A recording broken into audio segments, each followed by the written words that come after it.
World T20 बस sir पर ही है। आपको पता है कि वर्ल्ड T20 जो है वो अगले साल में कितनी देर रहेगी बताओ। अच्छा, ठीक है तो अब हम ना एंडिंग की बातें और अगले साल की शुरू की बातों में हम ऑलरेडी आ गए और हमारे कप्तान की परफॉर्मेंस पे बड़े सवाल उठ रहे हैं।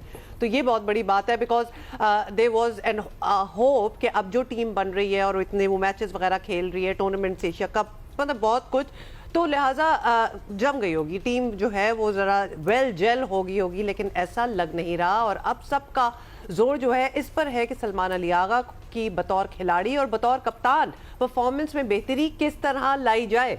बहुत ही मतलब कप्तान की हैसियत से इनकी कारकर्दगी तो हमारे सामने ही है, लेकिन इनकी बतौर खिलाड़ी जो परफॉर्मेंस है ना वो बहुत ही डिसअपॉइंटिंग है। अच्छा, पाकिस्तान क्रिकेटर्स की ना, और दूसरी एक और चीज जो हम लोग नोटिस कर रहे हैं, इनकी डिक्शनरी में लगता है वो एक इंटेंट, वो एक अप्रोच, कंसिस्टेंसी नहीं होती, बाकी सारी चीजें होती हैं, लेकिन एक मैच बहुत आला, दूसरा 2-3 मैचेस बिल्कुल नहीं। मतलब आपको लगता है कि वो बंदा ही बदल गया है, परफॉर्मेंस इतनी आर्बिट्रेरी होती है। माजी में हम देखते रहे हैं कि किसी टूर्नामेंट में शिकस्त पर जो बोर्ड है उसने नीजर्क रिएक्शंस भी दिए हैं, लेकिन इस बार बोर्ड का रवैया ऐसा लग रहा है कुछ अलग है। कल तमाम दिन ये खबर गर्म रही कि Pakistan cricket board selection committee जनूबी अफ्रीका के खिलाफ वाइट बॉल मैचेस की टीम पर गौर शुरू कर चुकी है और उनके सामने सबसे बड़ा मसला सलमान अली आगा की कारकर्दगी है। बतौर कप्तान उनकी स्ट्रैटेजी, उनके फैसलों पे ज़ाहिर है हमने throughout the Asia cup सवालात उठाए हैं, मतलब फील्ड प्लेसिंग से लेकर किसको ओवर किस वक्त कराना है, ओवरों का डिवीजन, किसको किस नंबर पे भेजना है, ये सारी बातें,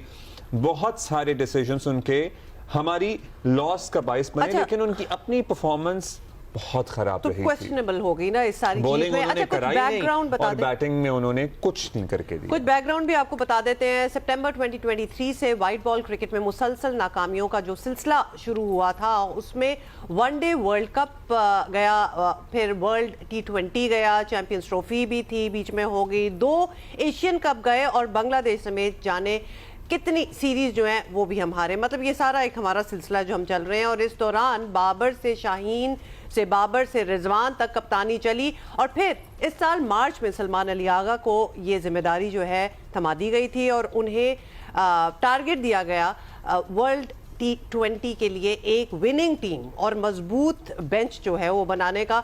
और फिर आपके सामने ही है, मतलब नो पॉइंट्स। और उन्होंने ऐलान किया था कि दुनिया एक नया पाकिस्तान देखेगा। उम्मीद तो हमें भी थी ऑब्वियसली। हाँ, लेकिन ये नया पाकिस्तान वाला तजर्बा ना हमारा सूट नहीं करता हमें। देखिए T20 की टीम आपने देखी है, जैसे कि मोस्टली सारे हैं, और हमने कोशिश यही की है कि वो यंगस्टर्स को हम लोग टीम में लाएं जो इस ब्रांड ऑफ क्रिकेट को डोमेस्टिक में खेलते आ रहे हैं, जो हमने इंटरनेशनल में भी आगे यूज़ करनी है। वो यही है कि हमने इंटेंट को अपनी और अप्रोच, ये 2 चीज़ें ऐसी हैं जो हम लोगों ने उस पर काफ़ी फोकस करना है और उसको आगे इम्प्रूव करना है, क्योंकि जो मॉडर्न डे क्रिकेट है उसमें आपकी अप्रोच और इंटेंट काफ़ी इंपॉर्टेंट है। ये यंग टीम है और इसमें कोशिश यही की जाएगी कि फेयरलेस तरीके से खेला जाए और उसमें हाई रिस्क क्रिकेट, ज़ाहिर बात है मॉडर्न डे आजकल की रिक्वायरमेंट है, वो खेली जाएगी। तो उसमें हम कोशिश ये करेंगे वही क्रिकेट खेलें और उसमें ओबियसली ये ऐसी क्रिकेट है हाई रिस्क से फेलियर्स भी आते हैं, तो उसमें मेरा ये था कि आप सबको, आप लोगों को और हमें उनको सपोर्ट करना है। सो सलमान अली आगा को एक 2 सीरीज में शिकस्त के बाद ना सिर्फ बरकरार रखा गया बल्कि टीम सिलेक्शन में मरकजी किरदार भी दिया गया।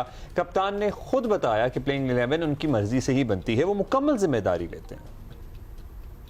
मैं जो अपना बता सकता हूँ, क्योंकि मैं जब न्यूजीलैंड गया तो जो मैंने प्लेइंग 11 से मांगी, हम दोनों ने मिलकर मशवरा जो किया, उन्होंने उस पर मुझे मतलब कभी भी नहीं बोला कि ये नहीं हो सकता या ये नहीं है। हम दोनों एक दूसरे से मशवरा करते थे और टीम बनाते थे और अभी भी मतलब यही है कि कोच और मैं ही मिलकर हम कोशिश करेंगे टीम बनाएं।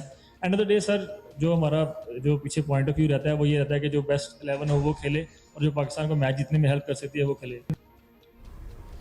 अच्छा, अब इस प्लेइंग 11 में ना जो ये बनी उसमें एक मुकम्मल ऑलराउंडर होना एक बैलेंस लाता था और इस स्पॉट पर सलमान खुद फिक्स थे, यानी खुद अपने आप के लिए।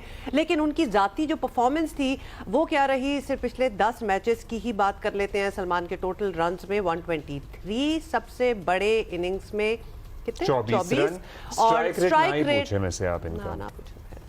बॉलिंग में टोटल 1 विकेट और वो भी यूएई के खिलाफ। इस कारकर्दगी का असर बतौर कप्तान भी नजर आया, जहां बैटिंग ऑर्डर बदलते रही, वहीं पावर प्ले में जिससे चाहे उन्होंने बॉलिंग करा दी। कभी इनफॉर्म बॉलर्स से एक ओवर भी ना कराया, कभी नाजुक मौकों पर ऐसे बॉलर्स को गेंद थमा दी जिसे मार पड़ना नजर आ रहा था। It was writing on the wall. और इस सब के बावजूद ये भी हकीकत है कि पाकिस्तान ने ट्राई नेशन सीरीज भी जीती और एशिया कप के फाइनल तक भी पहुंचे। मतलब ये सब कुछ भी साथ साथ चल रहा था।